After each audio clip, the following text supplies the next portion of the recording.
In this video, we'll show you how to install Mini-1GP Matter over Wi-Fi Smart Power Meter. Inside the package, you will find Quick Guide, Mini-1GP device,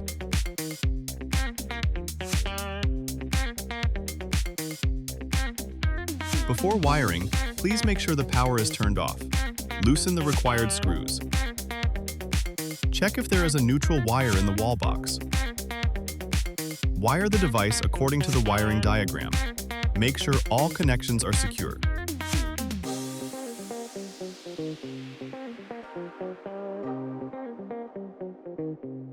Turn on the power.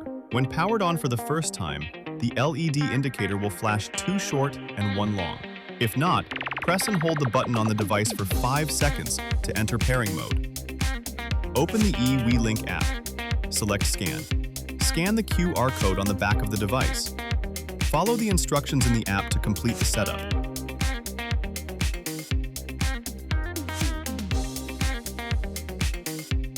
Once added successfully, turn off the power. Install the device and the switch into the wall box. Your Mini-1GP is now successfully installed and ready to use.